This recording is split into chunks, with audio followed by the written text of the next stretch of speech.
In this video, I'll show you how to fix if you have the forward collision system unavailable message in the dash of your GM vehicle. Chevrolet, Cadillac, Buick, or GMC, doesn't matter.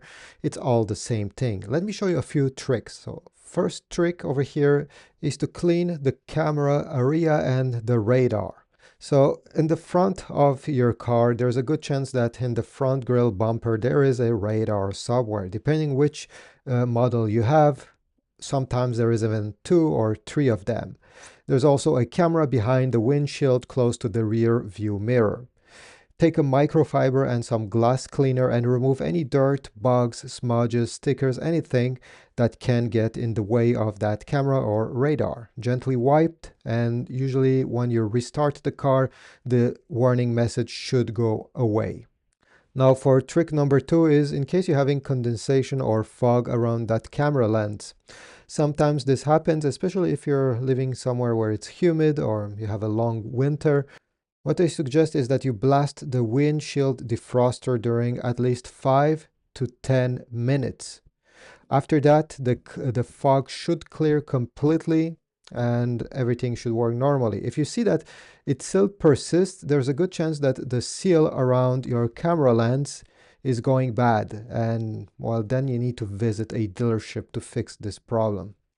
Now for trick number 3 is to simply to wait, because sometimes the sun glare that is going directly in the radar or the camera is causing some bugs. So unfortunately, this is a limitation of this system.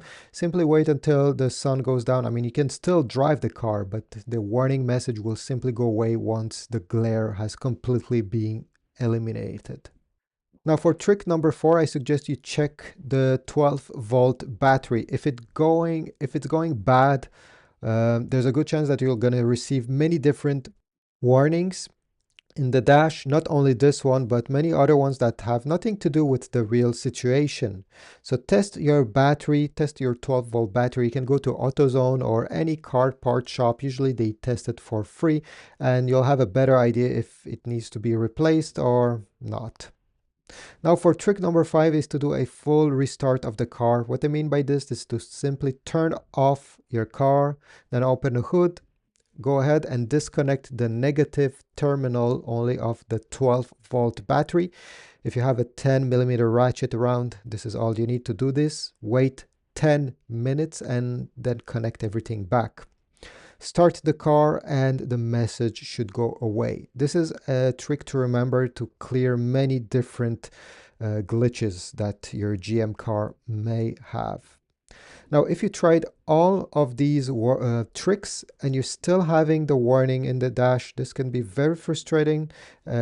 What I suggest is that you go ahead and go to your GM dealership so that they can run a full diagnosis scan, because sometimes they can see that maybe a sensor is misaligned and it's causing the problem, or other things, maybe a module is going bad. So better safe than sorry. Go ahead, go to your dealership. You can still drive the car in the meanwhile. I mean, you don't need this system to be safe. Just by driving safely, it does the job. So yeah, check this out. And if you have any other solutions, please leave them in the comment section down below. I'm sure another person will be very grateful to read them. See you and drive safe. Don't forget to subscribe as well.